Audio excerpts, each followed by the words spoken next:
What made you go from meh to oh crap I need to see a doctor? When she went from seeming groggy to seeming drunk for no reason was a good thing. 2. Since she couldn't move by the time we got to the ER and she was unconscious before the doctor got to her. Any slower and I'd be a widower. Adult onset type 1 diabetes. For the curious. I slipped and fell down 2 steps of stairs. No big deal. My husband said I needed to fix my pants because it looked off from the back. I broke my sacrum bone above your tailbone between S3 and S2, and it was sticking out. My doctor had to pop it in. There is nothing that can fix. I have a paralyzed tailbone. I can't feel it. I broke my butt. I used to have an agonizing leg pain and it would kill me to step sometimes. I chose to ignore it until I was scratching my balls one evening and discover a lump. I was afraid I had cancer spreading and ran to the doctor. Found out I just had a weird growth on my nut that was not cancer. Leg still hurts. That was a wild ride.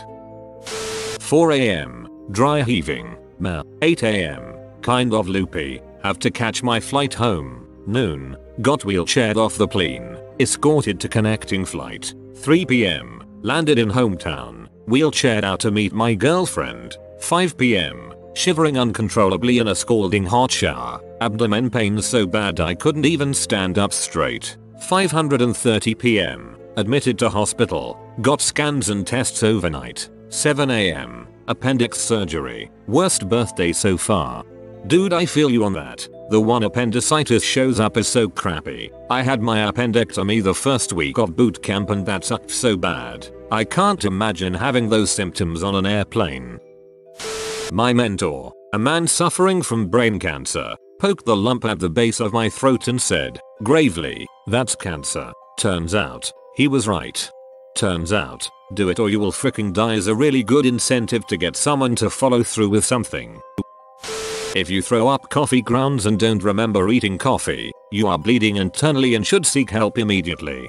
And if you do remember eating coffee grounds, go ahead and get checked out for pica.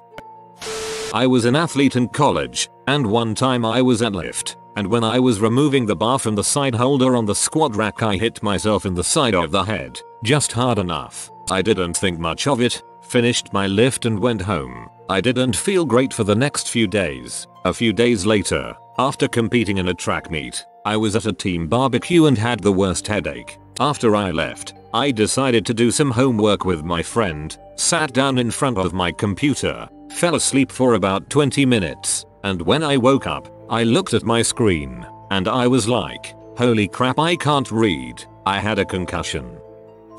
Minute 1. My tummy feels a bit unsettled. Minute 2. Laying on bathroom floor in my vomit and feces.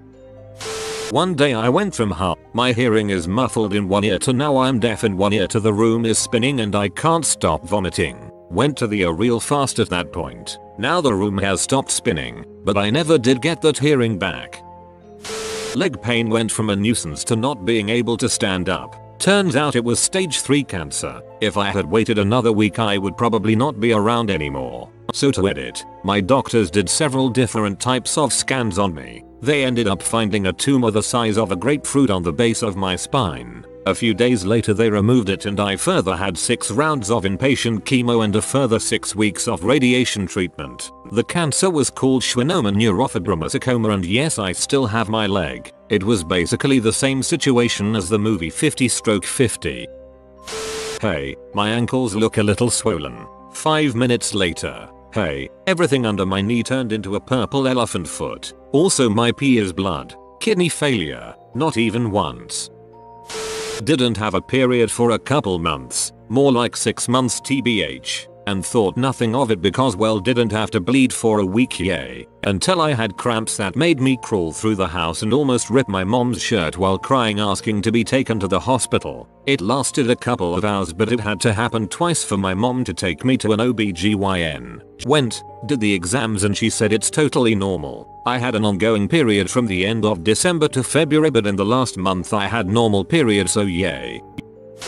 throw away because TMI, and I won't want to think about this after I post LMAO. A couple years ago I noticed that peeing was starting to hurt. I assumed it was a UTI, since I've actually had one before when I was much younger, and it felt similar. I heard that a good way to treat a UTI was to drink a metric fuck ton of water so you kind of pee away the germs, and that's what I did. A few days later, I couldn't pee at all. Like, nothing would come out, even though I definitely had urine in my body. A panic attack or two later I finally told my mom so she could take me to the I was underage at the time and couldn't drive, and I was also in so much pain I probably wouldn't have been able to drive even if I knew how. Did you know catheters suck? Because catheters suck. I went through a lot of physically and psychologically uncomfortable tests, including an ultrasound because one of the possible causes was a cyst on my ovaries. We found nothing. Like, no causes. At all. We had no idea what was going on.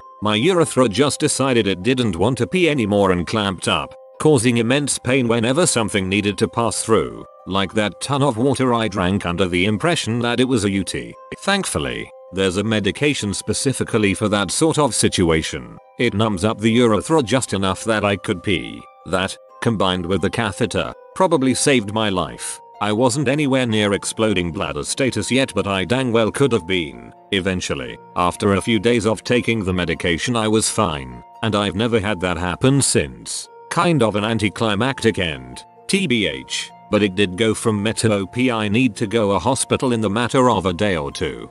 I get what you have, happened to me, and I too tried to self-medicate, underage too, so had to tell my mom. Till I was literally screaming when I go to the bathroom. Mine though was some sort of UTI. They did try to do the catheter. I think they may have. I was 12 or 13 at the time. I was just in so much pain. Bed rest for 3 days and lots of coconut water till I was normal again. I sat next to a kid in English at college, and from the get-go he was coughing and sounded truly awful, so striking up conversation I asked if he was okay. This guy said yeah and carried on. Anyway, the kid disappeared for the next 3 weeks. Turns out he had tuberculosis. The whole college was on serious lockdown and maybe 90% of students got put on medication for dormant TB. Couple of weeks after taking these I'm struggling to keep my eyes open. I can't even walk 10 meters to the toilet without needing a 5-hour nap after. My dear old mother thinks I'm just trying to skip college because I was never really big into school. Anyway, this goes on for 2 or 3 weeks. Finally get her to take me to hospital and proceed to spend the next 3 weeks on drips and having operations and crap. Doc said I had a massive allergic reaction to the meds. My immune system was shutting down and I probably would have died.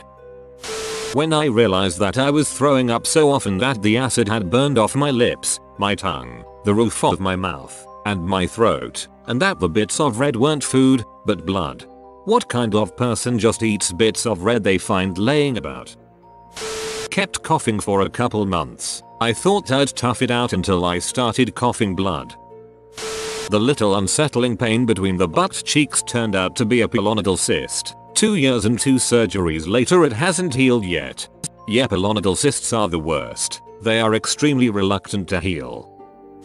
I was sick at college and had a really bad cough. It kept me and my roommates up at night. Finally one night I coughed so hard I had a searing pain in my ribs. It hurt to walk up and down stairs. It hurt to laugh, and it definitely hurt to cough. Finally I went to the doctors and realized I coughed a rib out of place. They said it was actually costochondritis. My rib still sticks out. I had an alignment done at a chiropractor 1 year and they told me I have a rib out of place. I didn't realize it could just stay that way forever.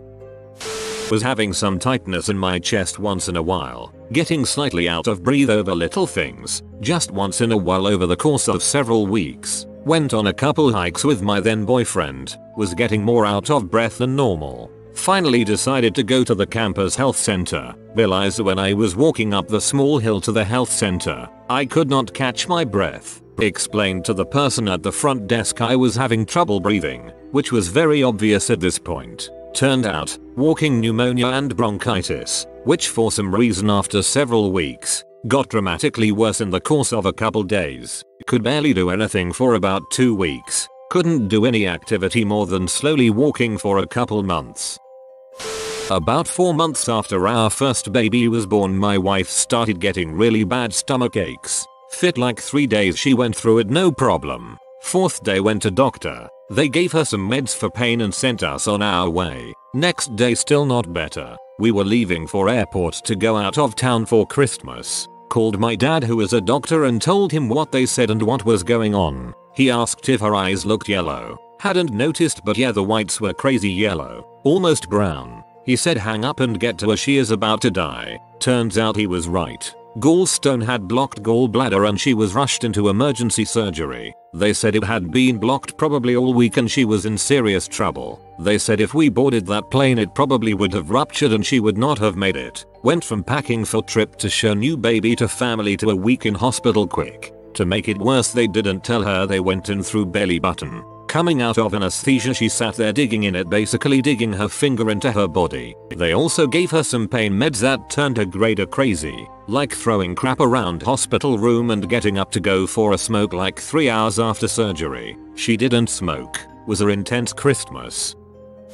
Was at work when I felt a pinch on my lower abdomen just above my pelvic region. I was a fairly new pair of pants and thought that it was one of those plastic tie thing they used to fasten the tags to the clothing. Went to the restroom but could not find the cause. Later that night at home I discovered I had a blister there. At first I thought that whatever was in my pant must have just rubbed me wrong and caused a blister. Well, the blister popped and fluid began oozing out. There was a hole there about the size of a pinhead. By the end of the week it was the size of a dime. Still oozing with white blob stuff coming out. Went to the doctor. Found out the white stuff was fat cells because the hole was through the entire epidermis. Also the doctor said that it was more than likely a bite from a brown recluse spider. Got a shot in the butt of penicillin and had to take some hefty duty antibiotics.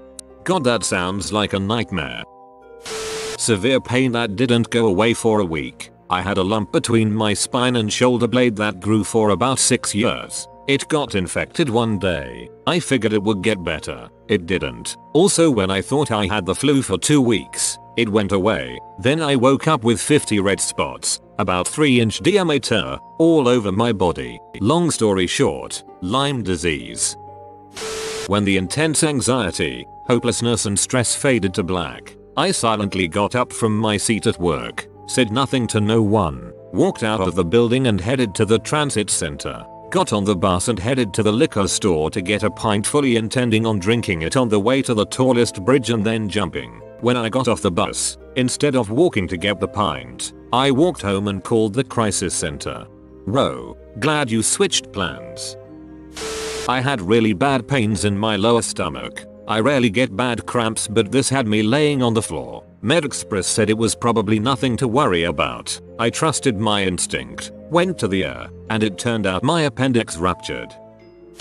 Had some bad stomach pains for a few days. Figured it was due to gallbladder issues, which I'd had before, but had non-invasive surgery to remove the stones. Pain goes away. I feel fine. Wife falls on the sidewalk while heading for work. She will only go to the ER if I agree to, so I do. She has a concussion. I'm off to emergency surgery. My gallbladder had ruptured, and the reason the pain stopped is because there was no more pressure nor blockage. Basically, all the nasty junk the gallbladder holds was leaking throughout my insides. Found out during recovery that morphine, yes, I got the button, really makes me sleep. Like press the button and sleep for 8 hours. Wake up, hurt, repeat. The lack of physical activity caused pneumonia to set in. Have you ever coughed so much it hurt your ribs? Imagine that, but also imagine a 30cm slice in your side which is held together by staples. I actually tore out several staples during my recovery, simply by coughing. One time I went to go take a pee. I was watching the stream and thought to myself, this looks a little off. I might need to get this looked at. About that time my urine went from a slight reddish tint to full on blood red. My next thought was, well, now it's to go to the doctors. I finish peeing, this nasty, bloody, purulent mucus came out the end of my penis. Call 911 now, I yelled as full freakout mode ensued. Luckily it was a minor case of very severe UT. Developed epilepsy in my 20s and couldn't figure out what's been triggering them. A year and a half later in unstable medicine, I'm going on 3 months without a grand mal seizure. I kept my contacts in for too long. Had a headache and decided to sleep it off. Thankfully I took out my contacts because when I woke up it seriously felt like I was hit in the skull with a baseball bat. Any amount of light hurt so freaking bad. Rushed to the ICU where they looked at my eye and said I had a corneal ulcer. So now I have a very small scar on my eye. It doesn't affect my vision, but I totally learned from sleeping with my contacts in. You've been visited by the good sleep capybara. Upvote within the next 5 seconds and you will be blessed with cozy and restful sleeps. If you are new to the channel, you can subscribe. I publish new videos every day. Until then, check another video, or don't. Either way, have a great day you magnificent people.